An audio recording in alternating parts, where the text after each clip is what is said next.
नमस्कार दोस्तों, all TT channel पे आपका फिर से एक बार स्वागत है। मैं आप लोगों के बीच फिर से भूगोल का तीसरा अध्याय लेकर के उपस्थित हुआ हूँ। आप ध्यानपूर्वक इस वीडियो को देखें और इससे पहले हमने जितनी भी वीडियो अपने चैनल पे अपलोड किया है उसे भी आप देखें, क्योंकि सीटेट अन्य किसी भी टेट को आप देने जा रहे हैं तो यहाँ से आपको ज़रूर ही फ़ायदा मिलेगा और हमें पूर्ण विश्वास है कि आप इस बार सफलता प्राप्त करेंगे।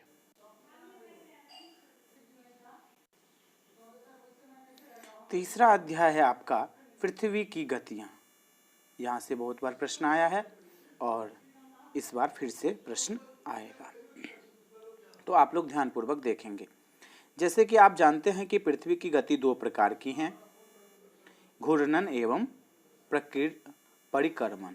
क्या है? परिक्रमण। याद रखिएगा, घूर्णन एवं परिक्रमण। पृथ्वी का अपने अक्ष पर घूमना घूर्णन कहलाता है और सूर्य के चारों ओर एक स्थित कक्ष में पृथ्वी की गति को परिक्रमण कहलाता है। पृथ्वी का अक्ष एक काल्पनिक रेखा है जो कि इसके कक्षीय सतह से 66.5 डिग्री कोण बनाती है। यहाँ से प्रश्न बनता है, आप इसे ध्यानपूर्वक देखेंगे और सुनेंगे। वह समतल जो कक्ष के द्वारा बनाया जाता है उसे कक्षीय समतल कहते हैं। पृथ्वी सूर्य से प्रकाश प्राप्त करती है, सभी को पता है। पृथ्वी का आकार गोले के समान है, इसीलिए एक समय में सिर्फ इसके आधे भाग ही सूर्य की रोशनी प्राप्त होती है। आधे भाग पर ही सूर्य की रोशनी प्राप्त होती है। सूर्य की ओर वाली भाग में दिन होता है, जबकि दूसरा भाग जो सूर्य के दूसरी दूर होता है वहाँ रात होती है। ग्लोब पर वह वृत्त जो दिन तथा रात को विभाजित करता है उसे प्रदीप्ति वृत्त कहते हैं। दिन तथा रात को विभाजित करने वाले वृत्त को प्रदीप्ति वृत्त कहते हैं। इस बात को आप लोग बिल्कुल ध्यान रखेंगे। अगला है आपका कि यह वृत्त अक्ष के साथ नहीं मिलता। अक्ष के साथ नहीं मिलता,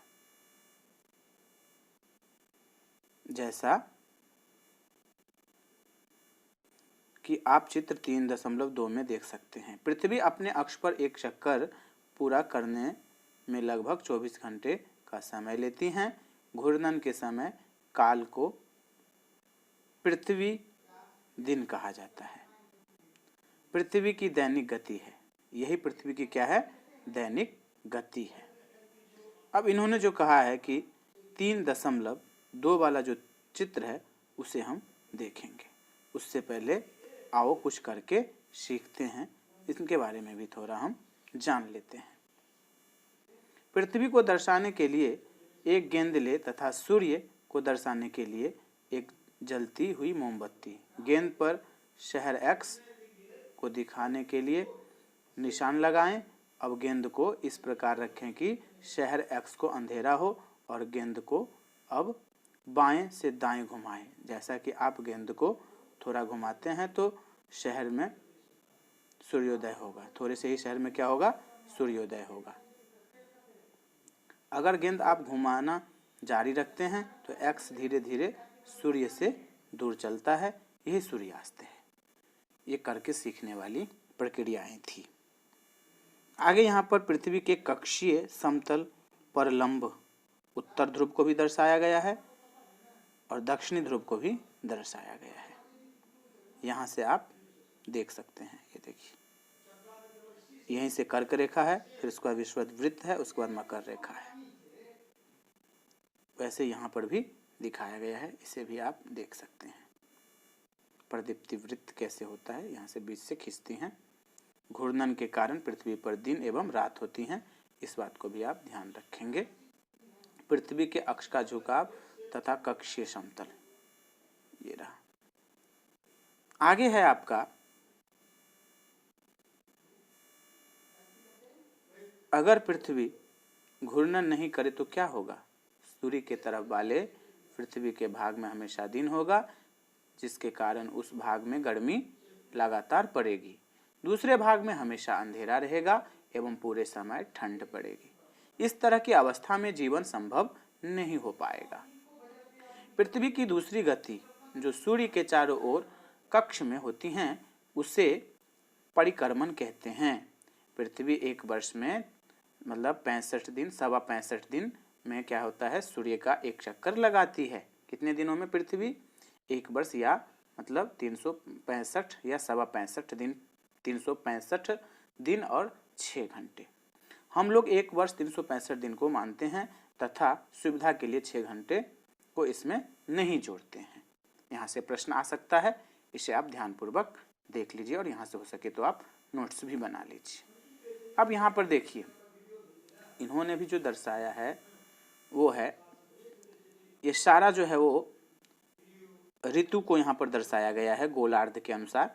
सबसे पहले यहाँ पर देखिए आप, वसंत ऋतु, विषुवत, ये मार्च, 21 मार्च। उसी प्रकार दक्षिणी गोलार्ध में शीत ऋतु 21 जून। उत्तरी गोलार्ध में उस समय क्या होता है तो ग्रीष्म ऋतु।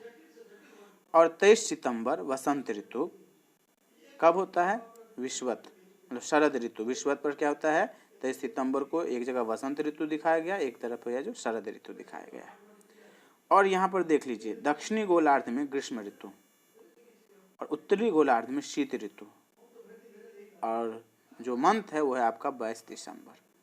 और सूर्य जो है वो आपका यहाँ है और यहीं से वो चारों तरफ क्या होता है तो घूमती हैं और दिन रात इसी के अकॉर्डिंग हर जगह होता है। इसे आप ध्यान से देख लीजिए और करके एक बार समझने की भी कोशिश कीजिएगा। पृथ्वी का परिक्रमण एवं ऋतुएं यहाँ पर दिया गया है। अब हम 4 वर्षों में प्रत्येक वर्ष क्या कहा है कि इन्होंने कहा है कि 4 वर्षों में प्रत्येक वर्ष बचे हुए 6 घंटे मिलकर के एक दिन यानी 24 घंटे बराबर हो जाते हैं। 4 वर्ष के बाद एक दिन बढ़ जाता है, आपको पता ही होगा। इसके अतिरिक्त दिन को फरवरी के महीने में जोड़ दिया जाता है। तो इस प्रकार से प्रत्येक चौथे वर्ष फरवरी 28 दिन के बदले 29 दिन का हो जाता है। ये आप सभी को पता है। ऐसा वर्ष जिसमें 366 दिन होते हैं उसे लीप वर्ष कहा जाता है। यदि ऐसा प्रश्न आता है कि लीप वर्ष किसे कहते हैं, और वहाँ पर यदि ऐसा ऑप्शन होगा कि जिसमें 366 दिन होते हैं उसे लीप वर्ष कहा जाता है, तो आप 366 दिन पे ही टिक लगाएंगे। पता लगाएं कि अगला लीप वर्ष कब होगा।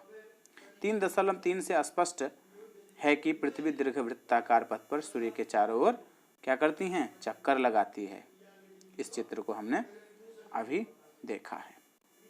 अब यहाँ पर ध्यान दीजिए कि पृथ्वी पूरे कक्ष में एक दिशा में झुकी हुई है। सामान्यतः एक वर्ष में गर्मी, सर्दी, वसंत एवं शरद ऋतुओं में बांटा जाता है। ऋतुओं में परिवर्तन सूर्य को चारों ओर पृथ्वी की स्थिति में परिवर्तन के कारण होता है। देखिए क्या कह रहा है यहाँ पर, एक वर्ष को गर्मी, सर्दी, वसंत एवं शरद ऋतुओं में बांटा जाता है।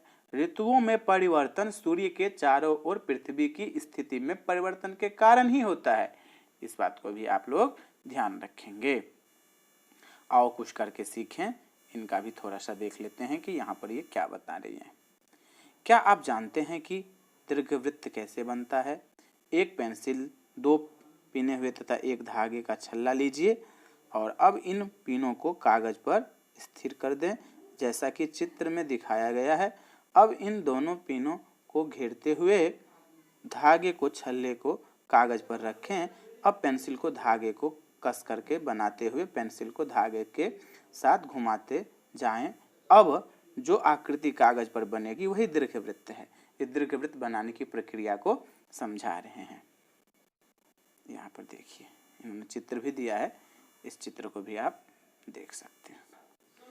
अब यहाँ पर कह रहा है कि 3.3 में आपने देखा कि 21 जून को उत्तरी गोलार्ध सूर्य की तरफ झुका हुआ है। कब? 21 जून को। सूर्य की किरणें कर्क रेखा पर सीधी पड़ती है। किस रेखा पर सीधी पड़ती है? तो कर्क रेखा पर। इसके परिणाम स्वरूप इन क्षेत्रों में ऊष्मा अधिक होती है। ध्रुवों के पास वाले क्षेत्रों में कम ऊष्मा प्राप्त होती है। कौन से क्षेत्र में? तो ध्रुवों के पास वाले क्षेत्र में, क्योंकि वहां सूर्य की किरणें तिरछी पड़ती है। कहाँ पर? तो ध्रुवों के पास। उत्तर ध्रुव सूर्य की तरफ झुका होता है। कौन सा ध्रुव? उत्तर ध्रुव। तथा उत्तरी ध्रुव रेखा के बाद वाले भागों पर 6 महीने तक लगातार दिन रहता है।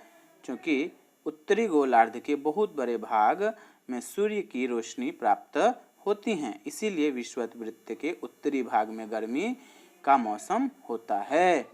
21 जून को इन क्षेत्रों में सबसे लंबा दिन तथा सबसे छोटी रात होती है। इस बात को ध्यान रखना है। 21 जून को इन क्षेत्रों में सबसे लंबा दिन तथा सबसे छोटी रात होती है। इस बात को भी आप ध्यान रखेंगे उत्तर वृत्त के उत्तरी भाग में। उसके बाद कह रहा है कि पृथ्वी की इस अवस्था को उत्तर अयनांत भी कहते हैं। ऐसा यदि प्रश्न आता है कि उत्तर अयनांत किसे कहते हैं, तो आप इसे यहाँ पर ध्यान से देख लीजिए, यहीं से उसका उत्तर भी बनेगा। आगे हम देखते हैं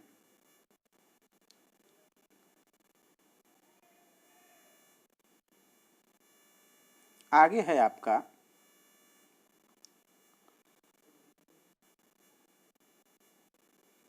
22 दिसंबर को दक्षिणी ध्रुव के सूर्य की ओर झुके होने के कारण मकर रेखा पर सूर्य की किरणें सीधी पड़ती हैं।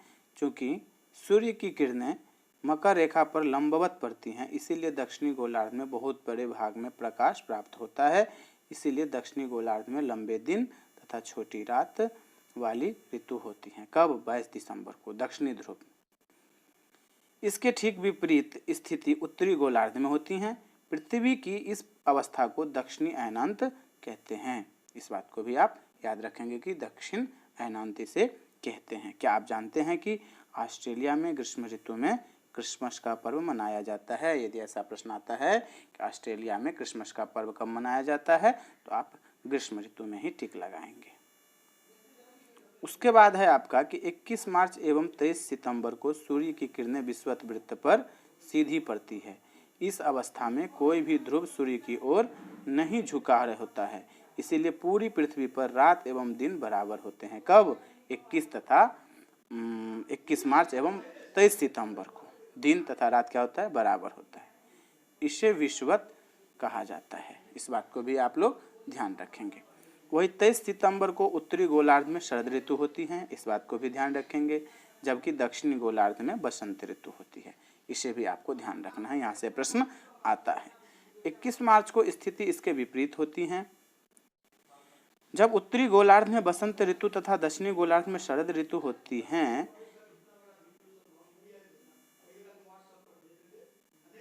इस प्रकार स्पष्ट है कि पृथ्वी के घूर्णन एवं परिक्रमण के कारण दिन एवं रात तथा ऋतुओं में परिवर्तन होती हैं।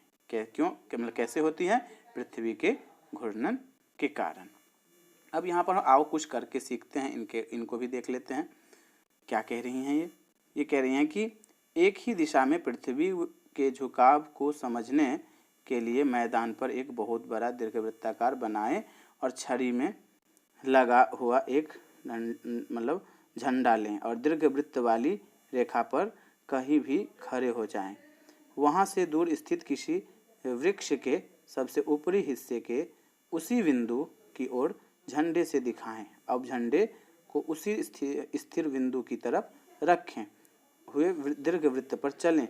इस प्रकार से पृथ्वी का अक्ष हमेशा एक ही स्थिति में झुका रहता है और पृथ्वी के परिक्रमण तथा पृथ्वी के अक्ष के निश्चित दिशा में झुके होने के कारण ऋतु परिवर्तन होती हैं। ये करके सीखने वाली बात इन्होंने बताया है। तो आज हम यहीं तक रहने